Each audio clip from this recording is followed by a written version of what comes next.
Alcohol affects the body in several ways. When it consumed, it travels through the bloodstream and reaches various organs, including the liver and brain. In the liver, alcohol is metabolized, but excessive consumption can lead to liver damage over time. In the brain, alcohol affects neurotransmitters, which can result in symptoms like impaired coordination, slurred speech, and altered judgment when someone is intoxicated. The symptoms of intoxication are caused by alcohol's impact on the central nervous system, disrupting normal brain function. As for a safe amount of alcohol, moderate drinking is generally considered safe for most adults. This typically means up to 1 drink per day for women and 2 drinks per day for men, though individual tolerance can vary. It's crucial to understand that excessive or binge drinking can have serious health consequences. But the big question is, should you stop drinking altogether? Stay tuned for the answer. Let's dive into how our bodies process alcohol. We typically consume ethyl alcohol, also known as ethanol. After we drink alcohol, it travels down the esophagus into the stomach. Some of it gets absorbed through the stomach lining into the bloodstream, but only a small amount. The speed of alcohol absorption depends on what's in your stomach. If it's empty, alcohol enters the bloodstream faster. However, if there's a fat and protein in your stomach, absorption slows down. This also delays the movement of contents from the stomach to the small intestine where most of the alcohol is absorbed. Once in the bloodstream, alcohol heads straight to the liver. The liver plays a crucial role in detoxifying the body from alcohol. Understanding this process helps us grasp the potential risks of alcohol consumption.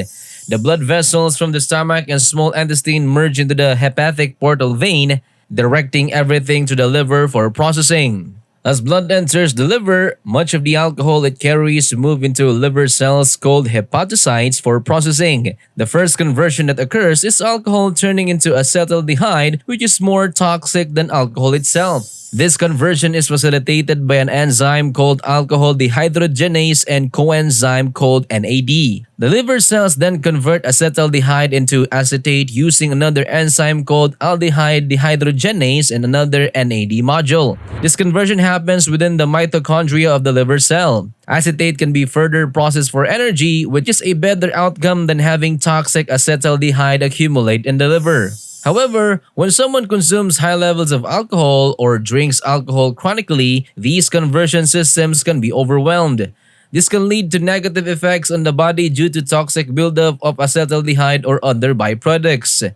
After alcohol is absorbed through the small intestine in a small amount through the stomach, not all of it immediately enters liver cells. Some unmetabolized alcohol circulates in the bloodstream and can be excreted through various means. About 5% of the alcohol can be excreted through the kidneys, sweat glands, and even the lungs, which is why you can smell alcohol on someone's breath and detect it with breathalyzer test. As alcohol circulates through the body, it can enter cells, including neurons in the brain. When alcohol reaches the brain, it affects different areas that explain common alcohol-included effects. The prefrontal cortex, responsible for reasoning, judgment, and impulse control, gets suppressed by alcohol.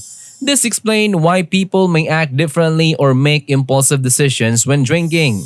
The hippocampus, involved in short-term memory formation, is also affected by alcohol, leading to memory issues and blackouts at higher alcohol levels.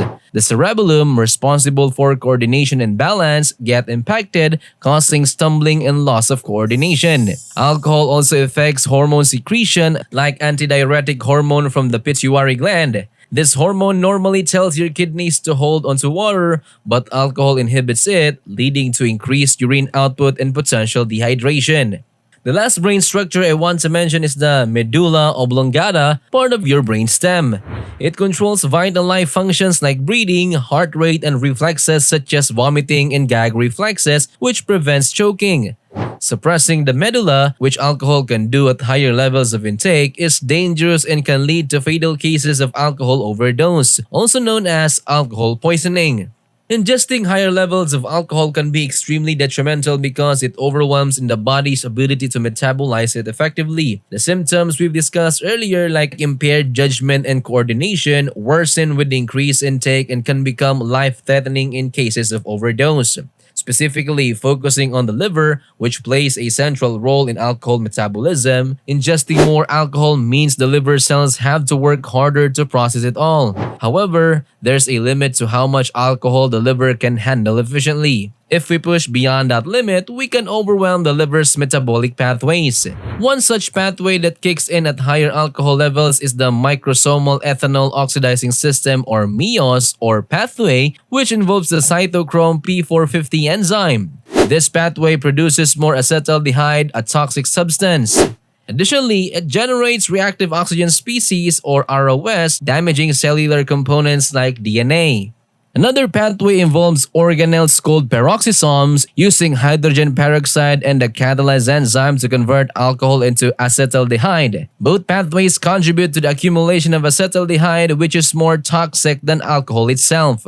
When the body can efficiently recycle NADH back to NAD, or when the available aldehyde dehydrogenase enzymes are maxed out, acetaldehyde builds up in the liver. This buildup damages liver cells, leading to conditions like cirrhosis and increasing the risk of liver cancer with consistent high alcohol intake. It's fascinating how genetics can influence alcohol metabolism. Some individuals have a genetic predisposition to produce less aldehyde dehydrogenase, leading to a higher accumulation of acetaldehyde even with lower alcohol consumption. This highlights the variability in how different people process alcohol. Now, let's discuss how much alcohol is safe to drink. While alcohol is toxic to the body, moderation can maximize its negative effects. The 2020-2025 dietary guidelines for Americans suggest no more than 2 drinks per day for males and 1 drink per day for non-pregnant females. However, some experts argue for even lower limits, recommending no more than 2 drinks per week for optimal health. Of course, abstaining from alcohol altogether eliminates the need for the body to metabolize it. It's important to note that the safe dose tends to be lower for females due to differences in body size and composition. Some individuals, such as pregnant women, those with a history of alcohol use disorder, or certain liver and pancreas diseases, should avoid alcohol entirely, as even small amounts can pose risks to their health. The purpose of this video wasn't to judge anyone's alcohol habits. I wanted to share the anatomy and science behind alcohol's effects so this information can help you decide for yourself. I hope you find it informative. If you're interested in learning more about how substances affects our brain, check out our other videos in our channel. Thanks for watching and sharing your thoughts in the comments. Can't wait to hear from you again soon.